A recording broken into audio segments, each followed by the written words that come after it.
Prince Harry, he was stood down last week as trustee of Sentebale along with other board members, which was a significant moment. We know that Prince Harry set up the charity back in 2006 to honour his late mother, Princess Diana. Now, Sentebale charity chair has accused Prince Harry of bullying at scale and claims that the Duke of Sussex unleashed the Sussex machine on her and the hundreds of employees at Sentebale. Take a listen. At some point on Tuesday, Prince Harry authorised the release of a damaging piece of news to the outside world without informing me, or my country directors, or my executive director. And can you imagine what that attack has done for me, on me, and the 540 individuals in the Sentebale organisations and their family? That is an example of harassment and bullying at scale. Angela, what's your reaction to this? These are huge and highly damaging claims against Harry. He will be deeply upset about this. We know that he, of course, has resigned from Sentebale, which the word actually means forget-me-not, which was his mother's favourite flower. And he, as you mentioned, set this up in honour of Diana.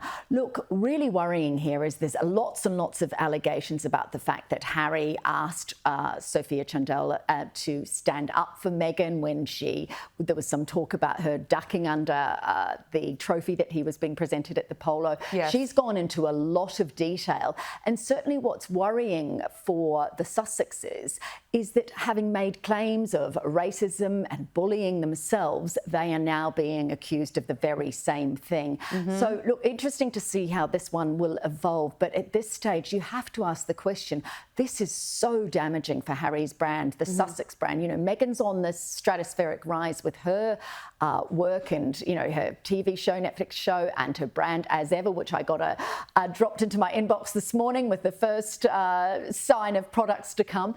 But for Harry, the notion that he is now Meghan's spare, that, you know, after years of being spare to Prince William, he is now being regarded as a spare to Meghan. This will be a really damaging and worrying development for him. He now only has the Invictus Games, which of course is only every 2 years. So how he's going to spend his time remains to be seen. Absolutely. So damaging for Prince Harry's brand that was already toxic just a few years ago when he left the UK. How he rebuilds from here, we'll wait and see. Now, the Princess of Wales has shared a touching message for Mother's Day in the UK. We remember her post last year caused a PR nightmare for the palace after it was revealed that it had been seriously edited before she had publicly revealed that she'd been battling cancer. But this year, her message was about celebrating Mother Nature.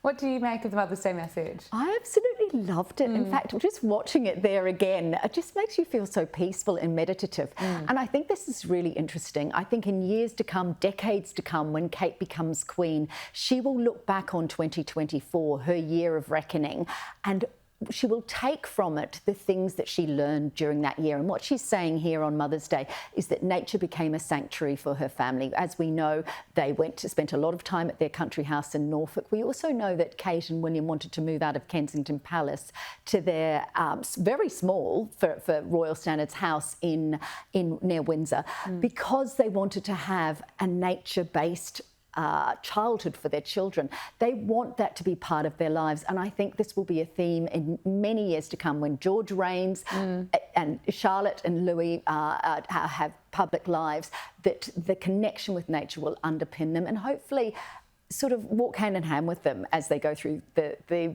scrutiny that comes with being royal. Well, Prince William has been out in nature again. The Prince of Wales is going to appear on an episode of Clarkson's Farm after Caleb Cooper, the show's celebrity farmhand, joined him on a royal engagement. Prince William was joined by Caleb Cooper and other stars when he met with young farmers in Somerset. So an Amazon Prime camera crew followed Prince William to Folly Farm, where he was raising awareness of mental health care for farmers.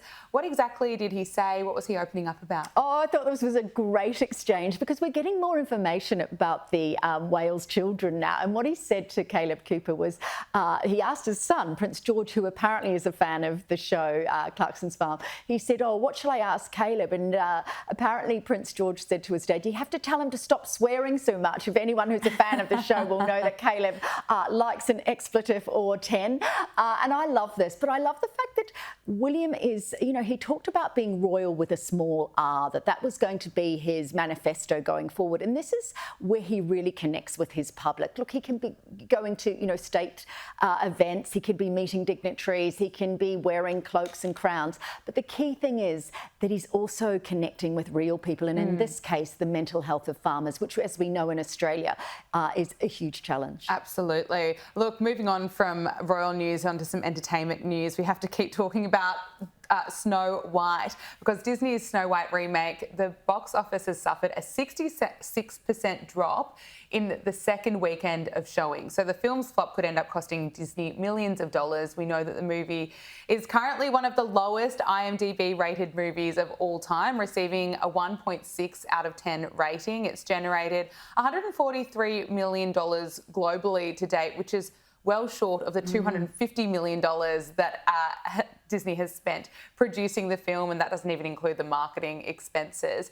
So, Angela, what's your assessment of how this is going? It doesn't look good. It just feels like Disney has made such a big mistake turning the movie so woke. It's been heralded as Disney turning its fairy tale into a nightmare. That Kevin Ma in the Times in the UK said this is the film. His review was brilliant. I invite you to go and seek it out because it's funny. It's the funniest thing I've read. But he says that Disney has basically destroyed its crown jewel for multiple reasons, not just Rachel Zegler and, of course, her being particularly woke and saying, I will not be saved by a prince, which, in some respects, fair enough. But on every level, this is apparently, I saw one review that said, oh, it's jumped the shark, brackets, warning, dangerous animal. It's so tame, this movie, and it's such a beautiful movie, so central to the Disney brand.